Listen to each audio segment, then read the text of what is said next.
Sərəncama uyğun olaraq Qaraçox bir nasos stansiyasının və ondan qidalanan hidrotexniki qurğuların əsaslı təmiri və yenidən qurulması nəzərdə tutulur.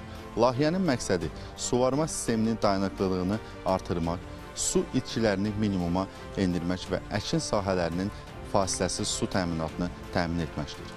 Müasir avadanlıqların qurulması və texnoloji yeniliklərin tətbiqi nəticəsində suyun daha qənaətli və səmərəli istifadəsi mümkün olacaq. Sərəncamda qeyd olunan layihələrdən əsas da, yəni bizim prioritetlik dərəcəsi öndə olan layihələrdən biri bu Qaraçox bir nasos stansiyası və ondan qidalanan digər hidroelektrik qurğular, kanalların nasos stansiyalarıdır ki, orada yeni boru xəttləri artırılacaq, mövcud nasos stansiyaları modifikasiya olunaraq əhatə dairəsi, suvardığı sahələr genişləndiriləcək və buna uyğun olaraq da boru xəttlərinin uzadılması həyata keçiriləcəkdir. Naxçıvan şəhərinin Qaraçox kəndində əkinçilik geniş yayılıb. Cari mövsümdə burada payız əkini üçün 75 hektardan artıq sahədə buğda, 88 hektardan çox sahədə arpa əkilib. Ümumilikdə isə 163 hektardan artıq ərazidə payız əkini aparılıb. Bu sahələrin su təminatı birbaşa suvarma sisteminin vəziyyətindən asılıdır. Kənd sakinləri su təminatının modifikasiya əsasında yaxşılaşdırılması istiqamətində atılan bu mühüm addımı insan amilinə verilən dəyərin daha bir faydası kimi qiymətləndirirlər. Qaraçox bir nasos stansiyasının yenilənməsi kənd təsərrüfatı ilə məşğul olan təsərrüfat sahibləri üçün xüsusi əhəmiyyət daşıyır. Fermerlər bildirirlər ki, su təminatının sabitləşdirilməsi məhsuldarlığın artmasına və əkinçilik dövriyyəsinin yüksəlməsinə müsbət təsir göstərəcək. Cənab Prezidentin bu sərəncamını eşitdik, biz çox şad olduq.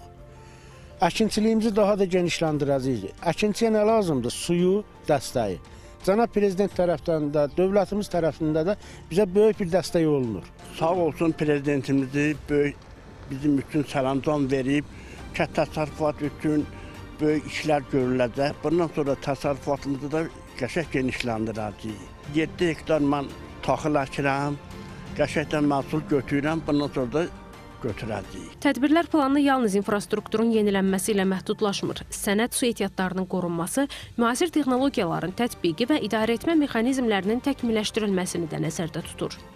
Ayrıntı nöqtələrində biz qapalı boru şəbəkələri vasitəsilə verdiyimiz torpaqlarda mütərəqqi suvarma metodlarından, pivot suvarma sistemlərindən daha geniş təşviq etmək lazımdır ki, həm sudan səmərəli istifadə olunsun və su etkisi minimum dərəcədə azalsın.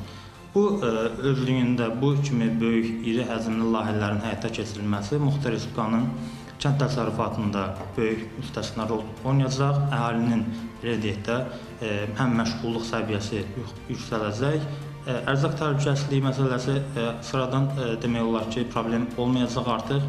Beləliklə, Qaraçox bir nasos stansiyası üzrə nəzərdə tutulan yenidən qurma işləri suvarma sisteminin gücləndirilməsi, su ehtiyatlarının qorunması və kənd təsərrüfatının davamlı inkişafı baxımından mühüm əhəmiyyət daşıyır.